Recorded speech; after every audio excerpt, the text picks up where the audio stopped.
This is absolutely devastating for Donald Trump and the Republican Party. Last night in Texas, a Democrat just flipped a state Senate seat in a district that Trump won by 17 points less than 2 years ago. According to NPR, NBC News, and The Washington Post, all reporting this story today, Democrat Taylor Rehmet crushed Republican Lee Wamsgan's 57% to 43%. That's a 14-point margin in a deep red Texas district. Trump personally endorsed the Republican candidate, posted 3 separate times on social media in the final 48 hours, urging voters to support her.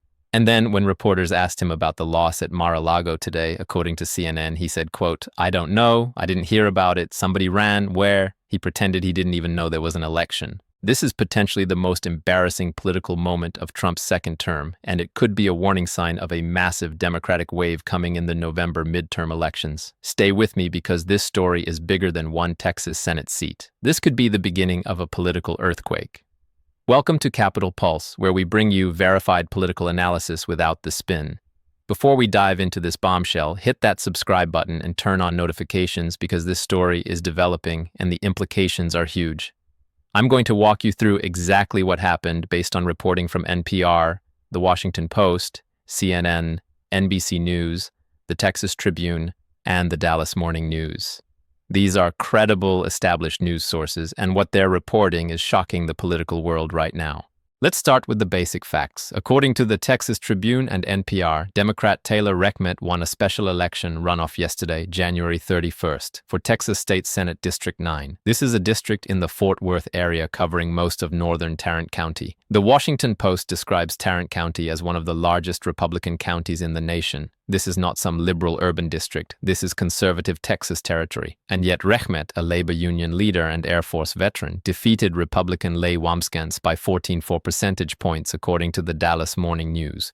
With almost all votes counted, Rehmet had 57% and Wamsgan's had 43%. That's not a close race. That's a blowout.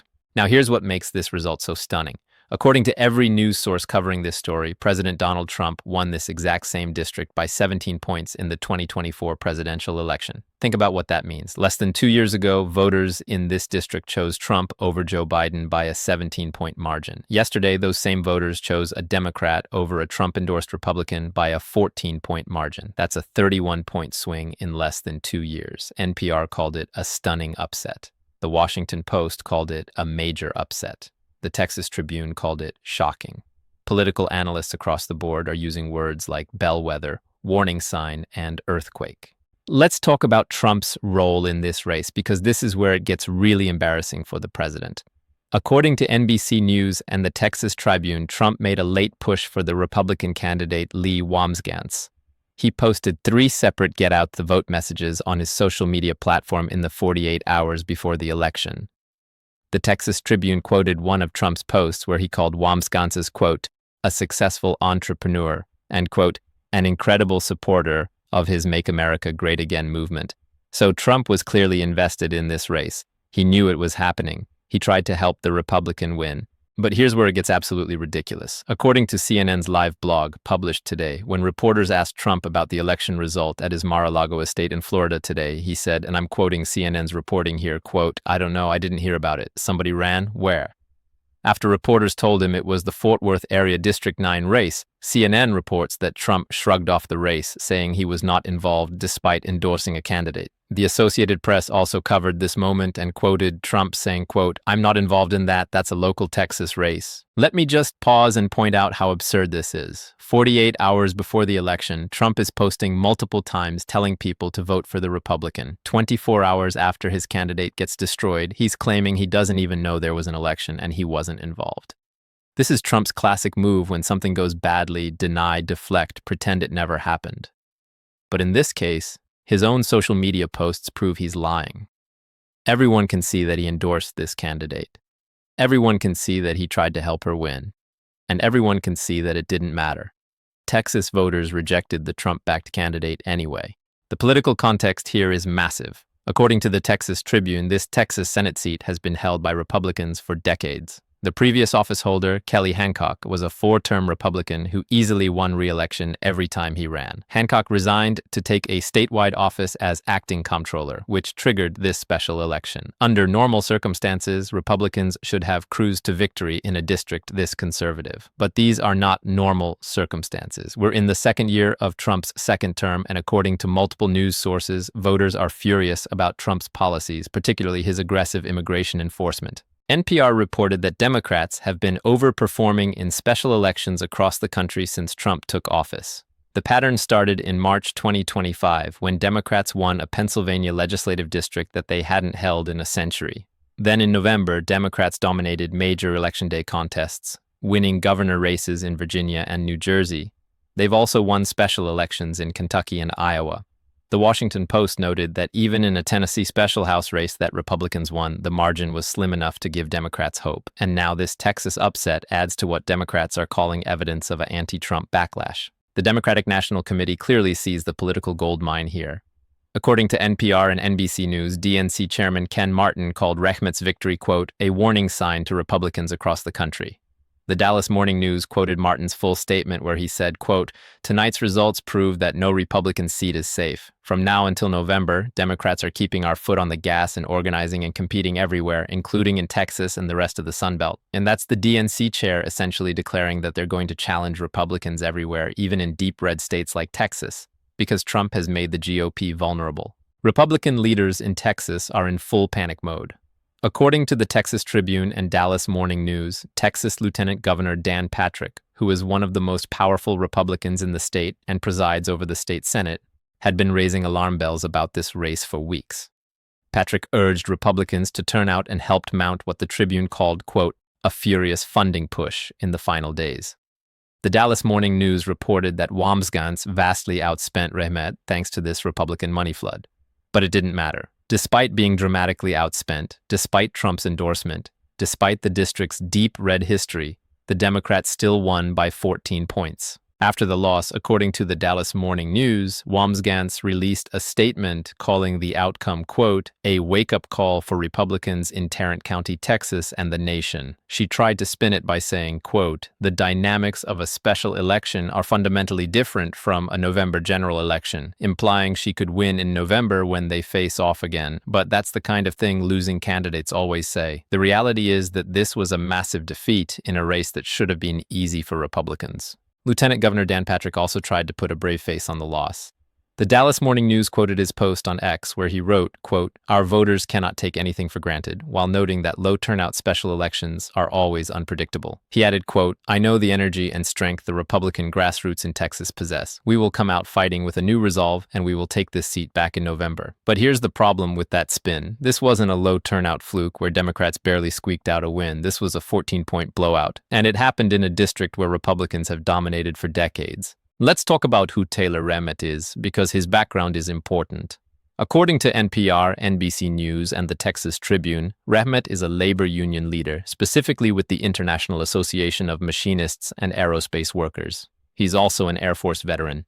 At his victory celebration, the Texas Tribune quoted him telling supporters, quote, tonight, this win goes to everyday working people. That's the message Democrats are running on across the country, framing themselves as the party fighting for working families against what they call Trump's agenda that helps the wealthy and corporations. The demographics and recent history of this district are fascinating. According to NPR, the district is actually redder than Tarrant County as a whole. Trump won Tarrant County by 5 points in 2024, but Joe Biden had actually carried the county in 2020 by about 1,800 votes out of more than 834,000 cast, so Tarrant County has been swingy in recent years. But this specific Senate district is more conservative than the county average, which makes yesterday's result even more shocking. Here's another detail that shows this wasn't a fluke. According to the Texas Tribune, this was actually a runoff election. There was an initial special election back in November where 3 candidates ran, Rehmet, Wambsgans, and another Republican. Rehmet got 47.6% in that November election, just short of the 50% needed to win outright. That result already shocked political observers because it meant a Democrat nearly won a Republican stronghold on the first try. The runoff was supposed to give Republicans a chance to consolidate their vote and win. Instead, Rehmet increased his margin and won easily. The national implications of this result cannot be overstated. The Washington Post pointed out that Democrats have now recruited candidates to run in all 150 Texas state House districts, 16 state Senate districts, and every other state and federal contest on the ballot this year. That's a massive organizing effort that shows Democrats think Texas might be competitive. For decades, Texas has been written off as solidly Republican. No Democrat has won a statewide election in Texas since 1994. But results like yesterday's are making Democrats believe that Trump's polarizing presidency could finally give them an opening in America's second-largest state. There's also the redistricting angle. According to the Associated Press, Trump and Vice President J.D. Vance have been pushing states to redraw their political maps to Republicans' advantage heading into the midterm elections. Some Democratic states, most notably California, have pushed back with their own redistricting efforts. This has become a major partisan battleground because control of Congress in 2027 and beyond could depend on how district lines are drawn. But here's the thing. Gerrymandering can only do so much. If there's a genuine anti-Trump wave happening, Democrats could win even in districts that have been drawn to favor Republicans. Let's zoom out and look at the broader pattern that news organizations are identifying. NPR listed several Democratic victories since Trump took office: governor races in Virginia and New Jersey, special elections in Kentucky, Iowa, and Pennsylvania, and now this Texas shocker. The Washington Post noted that Democrats dominated November's elections from Maine to California. And intriguingly, the Boston Globe mentioned that Zohran Mamdani, described as a, quote, unapologetic Democratic socialist, was elected mayor of New York City with the highest voter turnout in a mayor's race in 50 years. The political momentum seems to be clearly moving in Democrats' direction. Now, we have to acknowledge the other side of this story. Republicans still control the Texas Senate comfortably. The Texas legislature doesn't reconvene until 2027, and Rehmet only gets to serve until early January before he has to run again in November for a full 4-year term. He'll face Wamsgans again in that November general election, so Republicans have a chance to retake the seat. But the Dallas Morning News quoted the DNC's statement saying Democrats are going to keep organizing and competing everywhere, and if yesterday's margin is any indication, Rehmet has real momentum going into November. There's also the question of why this happened. What's driving these Democratic victories in Republican territory? Based on the reporting, there seem to be several factors. First, immigration. As we've covered extensively on this channel, Trump's aggressive immigration enforcement, particularly the Minneapolis operations where 2 American citizens were killed by federal agents, has become deeply unpopular even among some Republicans. The Washington Post noted that Minnesota officials had been warning that the immigration crackdown was endangering public safety. Those warnings proved correct, and now voters across the country are responding. Second, there's general fatigue with Trump's chaos and unpredictability. According to CNN's reporting on Trump's 1-year anniversary press conference, he made multiple false claims that fact-checkers immediately debunked. He claimed gas prices were $1.99 in many states when the national average was $2.78 and no state was below $2. He claimed $18 trillion in investment commitments when his own White House website showed $9.6 trillion. He exaggerated jobs numbers and drug death statistics. Voters are tired of the constant lies and drama. Third, there's the policy record. NPR noted that while Trump talks about great economic success, real incomes are a mixed picture and key swing state voters are not feeling better off than they were. The government just went through a partial shutdown driven by the Minneapolis crisis. Iran tensions are at a boiling point. The Canada aircraft tariff threats are creating chaos for businesses. Voters see instability and dysfunction, and they're blaming the party in power. Here's what Republican Congressman Michael McCaul said, and this is crucial. According to CNN, McCaul, who chairs the House Foreign Affairs Committee and has been one of the few Republicans willing to criticize aspects of Trump's immigration crackdown, told CBS News, Face the Nation, quote, "What I worry about is turning a winning issue into a liability." He was specifically talking about immigration, which helped Republicans win in 2024. But McCaul said, quote, "I still believe the American people want us to remove dangerous, violent criminals from the streets, but they don't want to see these images of children and people being dragged out of their cars and U.S. citizens." That's a sitting Republican congressman admitting that Trump's approach to immigration is backfiring politically. CNN also provided context about one specific case McCaul was referencing. Federal officers took Liam Ramos and his father from a suburban Minneapolis driveway in January after they returned home from preschool. They were sent 1,300 miles away to a Texas detention facility and held for more than a week before being released. That's the kind of story that outrages voters, even voters who support border security in principle. When you're separating a 5-year-old from preschool and shipping him halfway across the country, you've lost the moral and political argument. So what happens now? Well, all eyes turn to the November midterm elections. Democrats need to flip a relatively small number of seats to take control of the House of Representatives. The Washington Post noted that Democrats already narrowed the Republican House majority in another Texas special election yesterday for the 18th congressional district. Every seat matters. If Democrats can flip the House, they can block Trump's legislative agenda, launch investigations, and generally make his life difficult for the second half of his term. In the Senate, Democrats have a tougher path because of which seats are up this year. But if they can keep performing well in special elections and flip seats in states like Texas, even if it's just at the state level, it builds momentum and infrastructure for future federal races. The Texas Tribune noted that Democrats are now organizing and competing everywhere in Texas. That means recruiting candidates, registering voters, and building volunteer networks. Even if they don't win everything, they're making Republicans spend money and resources defending seats that used to be safe. For Trump personally, this has to be humiliating. He tried to help a Republican candidate in a district he won by 17 points, and she got crushed. Then he had to awkwardly pretend he didn't know anything about the race, which made him look either dishonest or completely out of touch, probably both. This is the kind of loss that emboldens Trump's critics within the Republican Party and makes wavering Republicans wonder if hitching their wagon to Trump is politically smart. If Trump can't deliver wins for his endorsed candidates in deep red Texas, where can he deliver wins?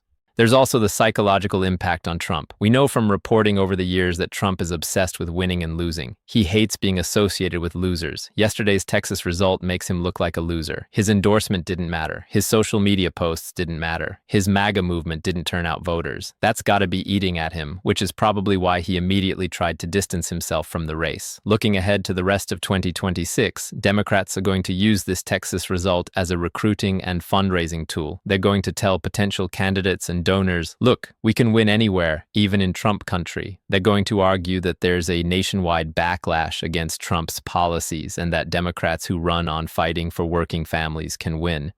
And they're going to point to the string of special election victories as proof that the political environment favors them. Republicans, meanwhile, have to figure out how to respond. Do they double down on Trump and his policies, arguing that better turnout in November will save them? Or do they start to distance themselves from Trump's most unpopular positions, particularly on immigration enforcement? The McCall quote suggests some Republicans are already nervous about the immigration issue.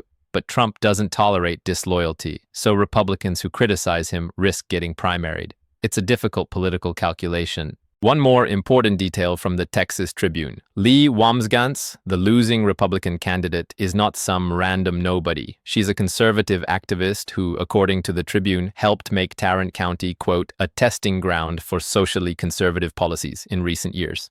She was instrumental in getting Christian conservative candidates elected to school boards in 2022, which led to book bans, curriculum changes, and what the Tribune called, quote, a thinner line separating church and state. In other words, Wamsgans represented exactly the kind of culture war conservatism that Trump and the GOP have been pushing, and voters rejected her decisively. That's a data point about which issues are actually motivating voters versus which issues Republicans think should motivate voters. Here's my analysis based on all this reporting. This Texas result is not a one-off anomaly. It fits a clear pattern of Democratic overperformance in special elections since Trump took office. When you combine that with the specific factors at play, Trump's immigration chaos, his constant lying, the government dysfunction, the international crises, you've got a recipe for a potential Democratic wave in November. Now, wave elections don't always materialize. A lot can change between now and November. But if I'm a Republican strategist looking at losing a Texas state Senate seat by 14 points in a district Trump won by 17, I'm very worried about what's coming.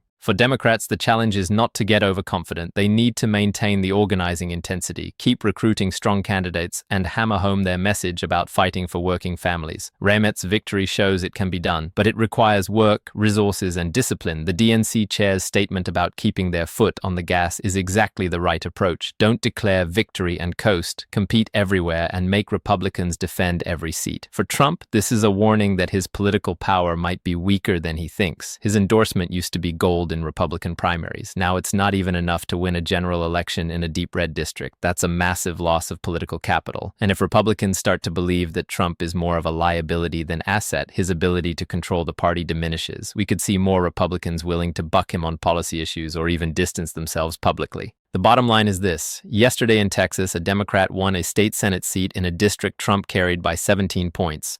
Trump endorsed the Republican, posted multiple times supporting her, and she lost by 14 points.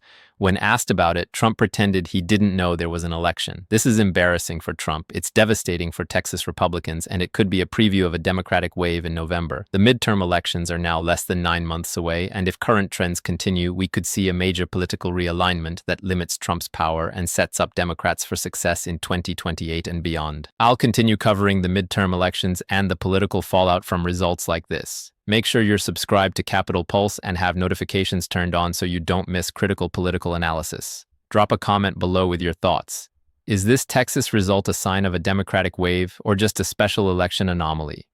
Can Trump recover politically, or is his influence over the Republican Party fading? Do you think Republicans will start to distance themselves from Trump's most controversial policies? I read every comment, and your perspectives help shape how we cover these stories. Hit that like button if you found this analysis valuable based on credible news sources, and I'll see you in the next video with more breaking political developments. Stay informed, stay engaged, and let's watch what happens in November.